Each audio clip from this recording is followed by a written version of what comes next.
Chavetz Chaim, jour 28. Umisé Nuchal Leda.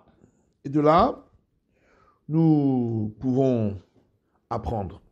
De Chol Sheken, qu'à plus forte raison, Imnogé Alorak Bekavod Be'alma, que si ça ne touche que son honneur uniquement. Que quand Yoshe Ben Chaburat Anashim, par exemple, s'il est assis dans un groupe de personnes, Veno Etza, Erlo Ishamet Mehem, et il n'a pas de solution comment se séparer de eux. Vem Bedabrim Bidvarim Asurim Alpidin. Et eux parlent des paroles qui sont interdites d'après la Torah. Ou que Sheye Yoshev et Domem, s'il reste assis sans parler, et il ne les aide pas du tout dans leurs paroles, et Benem Kevishtagia, ils vont le prendre pour un fou. Mais voilà, il est sourd. C'est évident que malgré tout, il n'a pas le droit de montrer un accord avec eux. Et c'est sur cela et des choses semblables que nos sages ont dit. Il vaut mieux qu'un homme il soit appelé un fou toute sa vie, et qu'il ne soit pas considéré comme un impie, même un seul instant devant son Créateur. Il devra se renforcer à ce moment-là de toutes ses forces, la bonne anafshu, de se contenir, et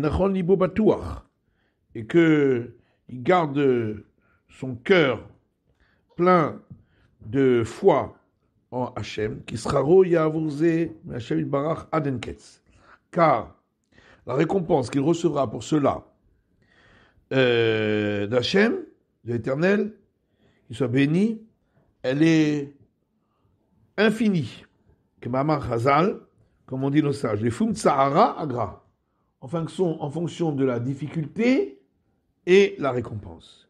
Vita bavot de Rabbi Natan, et on trouve dans le traité Avot de Rabbi Natan, qui parle achad betsahar mimea pamim shelo betsahar, que si une fois il a accompli le commandement de la Torah avec peine, c'est encore plus que 100 fois qu'il aura accompli sans avoir de la peine. Ou beuro qui devant mitzvah. Et l'explication, c'est que pour l'accomplissement d'un commandement, olifrosh midvar issour, ou pour se séparer d'un interdit, chez Balo allié tsar, si il a réussi à le faire, mais en souffrant, sera remis un permis myoter, la récompense qu'il recevra est 100 fois plus Mimitzvah acheret kemota, que un autre commandement, chez Balo chez l'Obetsar, qui lui viendrait sans aucune peine. Et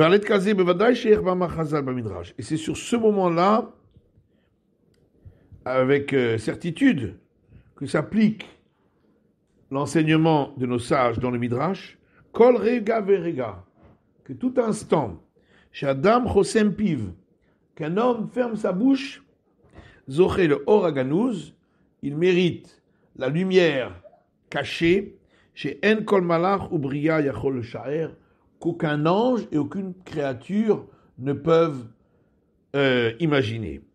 Ulinyan Echitnaeg, il lui passe Bechabura Kazu, Lainyan Tochacha Vekabala, et pour savoir comment doit-il se conduire s'il se trouve dans un groupe de mauvais personnages comme celui-là, concernant leur faire des remontrances ou concernant accepter ce qu'ils disent, Aenekaman Biklal Vav, regarde plus loin dans le chapitre 6, Saïf Dalet Hevav, paragraphe 4, 5, 6, El Bepticha, et regarde plus haut également dans le chapitre d'introduction, Bedavin Ot Zayin, concernant les interdits, à la lettre 16, numéro 16, qui chayach le kan, parce que ça s'applique à ce cas. Prête. Paragraphe 8. Isosé chez l'Oshanara, c'est interdit de la médisance. C'est que ce soit s'il parle sur l'autre avec sa bouche, véritablement, ou s'il écrit sur lui quelque chose de mal dans une lettre ou dans un écrit, il n'y a non plus pas de différence. S'il dit sur lui des mauvaises paroles directement, expressément, ou s'il dit sur lui des mauvaises paroles par allusion. Dans tous les cas, ça rentre dans l'interdit de la mauvaise langue. Paragraphe 9. Sache également, même si, en ayant dit du mal d'un autre, il s'est dit du mal de lui aussi. Gamken basé agnout goufa, malgré tout, pareil, avec ces paroles mauvaises qu'il a dites, et même si il a commencé d'abord à se dire du mal de lui-même, malgré tout, ça ne sort pas de l'interdit de la médisance, puisqu'il dit aussi du mal d'un autre.